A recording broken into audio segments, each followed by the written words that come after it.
নতুন আরেকটি ভিডিও নিয়ে হাজির হয়ে গেলাম। তবে মূল ভিডিওতে যাওয়ার আগে অবশ্যই চ্যানেলকে লাইক সাবস্ক্রাইব করে চ্যানেলের সাথে থাকবেন, এটা অনুরোধ। আজকে যে বিষয় নিয়ে আলোচনা করতেছি অত্যন্ত খুবই গুরুত্বপূর্ণ একটি আলোচনা। মনোযোগ সহকারে শুনবেন আর শোনার জন্য চেষ্টা করবেন। এই পৃথিবীতে এমন কিছু মানুষ আছে, আপনি যদি সেই মানুষকে ভালো কিছু শিক্ষা দিতে চান, সে আপনাকে খারাপ বুঝবে, সে আপনাকে তার বিপরীতে উল্টাটা বুঝবে। তাই সবসময় কখনোই সবাইকে জ্ঞান দিতে যাবেন না। সবসময় একটা কথা মনে রাখবেন, আল্লাহ তাআলা প্রত্যেকটা মানুষকে যখন সৃষ্টি করেছেন অবশ্যই তাকে জ্ঞান, শক্তি, বুদ্ধি সব কিছু দিয়েই আল্লাহ তাআলা সৃষ্টি করেছেন। তাহলে আমাদের কাউকে কিছু শিক্ষা দেওয়ার মতো কোনো কিছুর প্রয়োজন নেই। সবচেয়ে বড় কথা হচ্ছে, আপনি মানুষকে ভালো কিছু শিক্ষা দিতে চাইবেন ঠিকই, কিন্তু সে আপনাকে উল্টাটা বুঝবে। সে মনে করবে যে সেই বুদ্ধিমান, আমি বোকা। এটা ওই ব্যক্তি মনে করবে যে ব্যক্তি গাধা আর হচ্ছে বোকা। তাই সবসময় মানুষকে বুদ্ধি দেওয়ার জন্য চেষ্টা করবেন না, ঠিক আছে?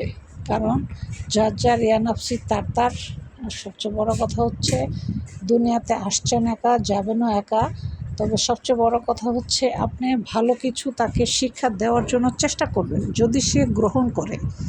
আর যদি সে গ্রহণ না করে তাহলে তাকে কিছু বলার দরকার নেই। কারণ সবসময় একটা কথা মনে রাখবেন, আপনি ভালো কিছু শিক্ষা দিতে যাবেন কিন্তু সে তার উল্টাটা বুঝে নেবে।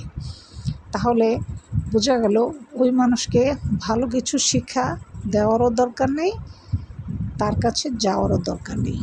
আর তার সামনে আপনার বা আপনাকে ছোট করার আমি মনে করি কোনো প্রয়োজন নেই, ঠিক আছে?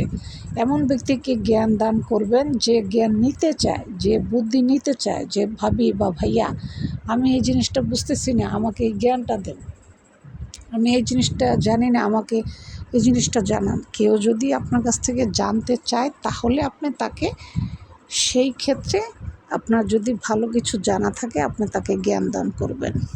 তবে অন্যথা খারাপ জায়গায় আপনার জ্ঞান প্রয়োগ করার চেষ্টা করবেন না, এটা অনুরোধ। ভিডিওটি ভালো লাগলে অবশ্যই চ্যানেলকে লাইক সাবস্ক্রাইব করে চ্যানেলের সাথে থাকবেন।